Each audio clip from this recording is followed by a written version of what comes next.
બોલો સ્વામિનારાયણ ભગવાનની જય, રાધારમણ દેવની જય.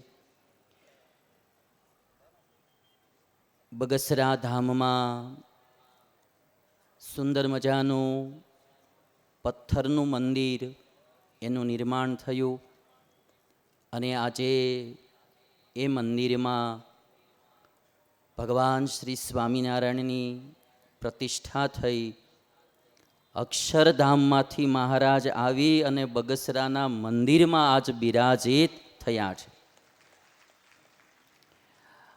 અને આ મહોત્સવ એ મૂર્તિ પ્રતિષ્ઠા મહોત્સવ એમના પ્રેરક પૂજ્યપાદ લક્ષ્મીપ્રસાદદાસજી સ્વામી અને આ પ્રસંગે સુંદર મજાની કથાનું રસપાન કરાવતા એવા પૂજ્યપાદ વિવેક સ્વામી, અન્ય સર્વે બ્રહ્મનિષ્ઠ સંતો, યજમાનો, વાલા ભક્તો બધાને મારા ભાવથી જય સ્વામિનારાયણ.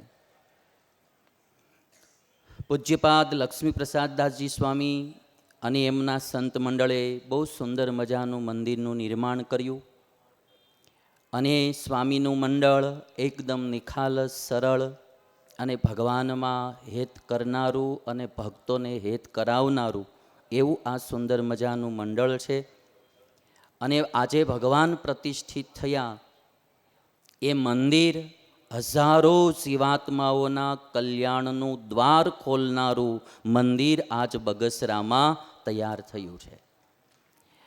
હવે કોઈને તમને કહેવું નહીં પડે કે મંદિરે આવજો, મહારાજ એવા રૂડા રૂપાળા બિરાજી થયા છે, તમને આવવાનું મન થાશે એવા ભગવાન આજ મંદિરમાં બિરાજિત થયા છે.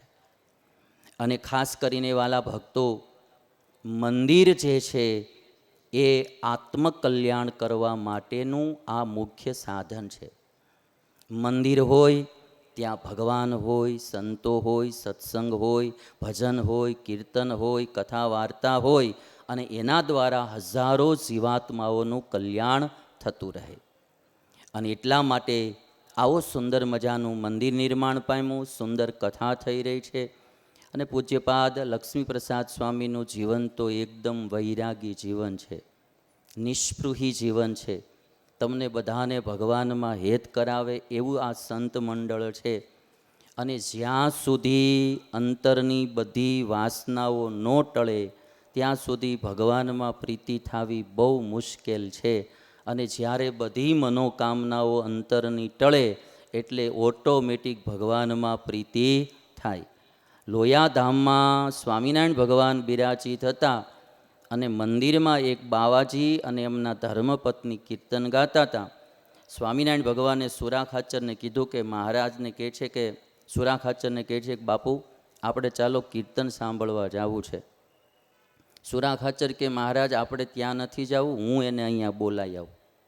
એટલે સુરાખાચર બાવાજીને ને એના ધર્મપત્નીને બોલાવી આવ્યા, પોતાના દરબારમાં ફળિયામાં બેહાડ્યા અને કીર્તન ભજન ગાવા લાગ્યા. સ્વામિનારાયણ ભગવાન બહુ રાજી થયા. રાજી થઈને કહે છે કે બાવાજી તમારે જોઈએ તે માગી લો. અને ત્યારે બાવાજી એટલું કીધું કે મહારાજ અમને અન્ન, વસ્ત્ર ને ધન દેનારા તો ઘણા મળે, પણ હજી સુધી અમારું આત્મકલ્યાણ થયું નથી, માટે અમારો મોક્ષ થાય એવું વરદાન આપો.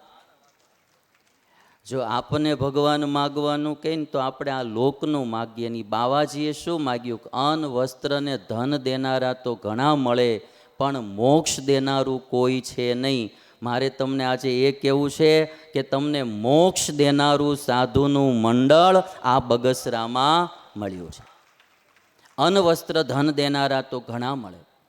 અને ખાસ કરીને એ બાવાજી ઉપર ભગવાન સ્વામિનારાયણ એટલા રાજી થયા.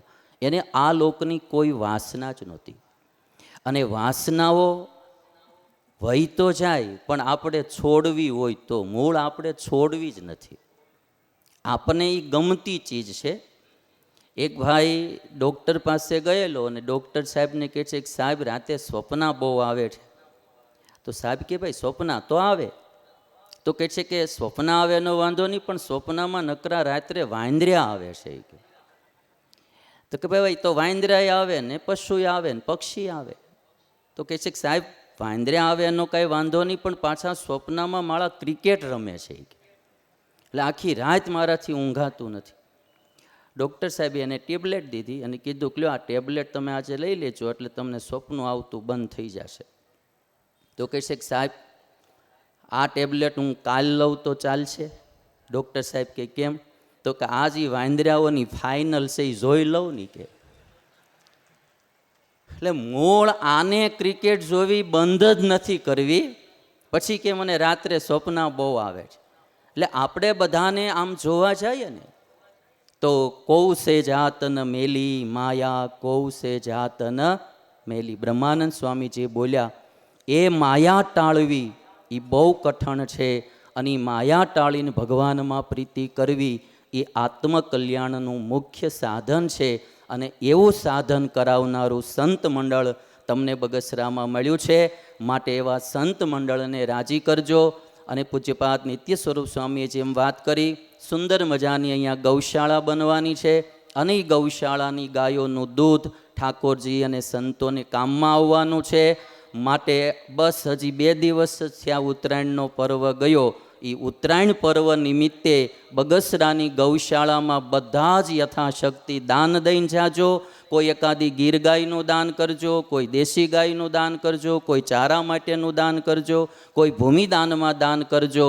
અને વહેલી તકે સારામાં સારી ગૌશાળા અહીંયા બગસરામાં બને અને એનું દૂધ ઠાકોરજી પીશે તો રોજ તમારો થાળ ઠાકોરજીને થશે.